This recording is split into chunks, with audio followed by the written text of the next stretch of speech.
Hello दोस्तों, नमस्कार। आप सब तो पवन सिंह को जानते ही होंगे। पवन सिंह ऐसे भोजपुरी इंडस्ट्रीज़ के सुपर डुपर गायक हैं। पवन सिंह का एक गाना भोजपुरी इंडस्ट्रीज में इस समय सावन के पावन महीने में धमाल मचा दिया है। जो गाना है देवघर से ले ले यह झुमका तीन तलवा। इस गाना को लेकर सोशल मीडिया पर बहुत ही बड़ा बवाल चल रहा है और पवन सिंह को इस गाना पर चोरी का इल्ज़ाम लगाया जा रहा है। दोस्तों, आप सभी को बता दूं, जो ये गाना है पवन सिंह का वाकई में चोरी किए हैं या नहीं किए हैं। तो सबसे सटीक और सीधा जवाब है जी हाँ, बिल्कुल। पवन सिंह ने इस गाने को चोरी किए हैं, कंसेप्ट को चोरी किया है, उस सिंगर के मेहनत को चोरी किया है और सब कुछ का चोरी किया है। जो इस गाने में इस्तेमाल किए हैं दूसरे का पवन सिंह। जो पवन सिंह के टीम वाले हैं वो सभी एटीट्यूड हैं। पवन सिंह के टीम के जो लोग हैं बहुत ही व्यस्त रहते हैं, इनको गाना सुनने का फुर्सत नहीं है। ये इतने ज़्यादा इन्वॉल्व रहते हैं पवन सिंह के दीवानगी में, इनको दुनिया का कुछ नहीं दिखता है सिवाय पवन सिंह के अलावा। अच्छाई सोचने का। जी हाँ दोस्तों, ज़रा आप सोच कर देखिए, आखिर पवन सिंह चोरी का गाना कैसे गा दिए। वो अब क्या करेंगे? जो पवन सिंह के लोग हैं, जो पवन सिंह के टीम के हैं, जो एक महीने में 4 गाने का रिलीज भी नहीं करवा पाते हैं, वो अब जवाब क्या देंगे? सबसे पहले पवन सिंह की तरफ से व्हाट्सएप का चैट या कोई लिखा हुआ गाना तो ये लोग कुछ भी सोशल मीडिया पर झांसा करेंगे, साझा करेंगे और बताएंगे और साबित करने में लग जाएंगे कि पवन सिंह ने गाना चोरी नहीं किया था, क्योंकि ये बहुत महान सुपर स्टार हैं। जो इनके इतना महान तो है ही नहीं।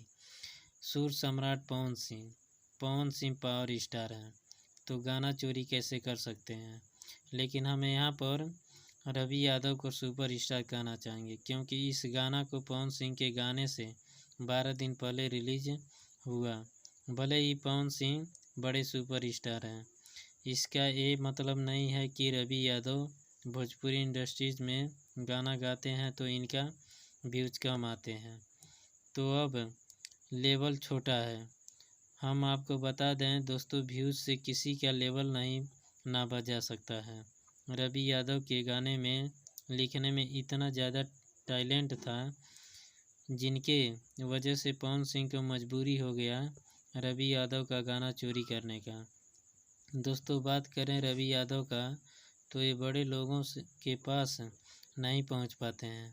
वो अपने किसी भी तरीके से सच्चाई पेश करेंगे तो लोग के सामने नहीं आएगा। लेकिन अगर टीम वाले पवन सिंह के सफाई में शेयर करते हैं तो जनता तक सर्कुलेट हो जाएगा। लेकिन यहाँ समझने की कोशिश कीजिए, पवन सिंह ने आज से 2 दिन पहले गाना लाया है। बाकी कभी भी ये अपना गाना रिलीज किए हों, जो कुछ भी हो, लेकिन यहाँ समझना बड़ा आसान है। पवन सिंह का गाना बाद में रिलीज हुआ है। बात करें रवि यादव का, तो रवि यादव 12 दिन पहले ये गाना रिलीज किए हैं। तो रवि यादव को लिखने में भी टाइम लगा होगा ये गाना, और शूट करने में भी टाइम लगा होगा।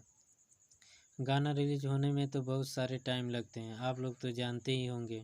इस गाने का सलूशन ये है, पवन सिंह को अपने टीम का गठन करना चाहिए, जो इस गाने के इन्वॉल्व हैं, जो भी उनके टीम के हों, सभी को बैठाकर पूछना चाहिए ये गाना कहाँ से लीक हुआ।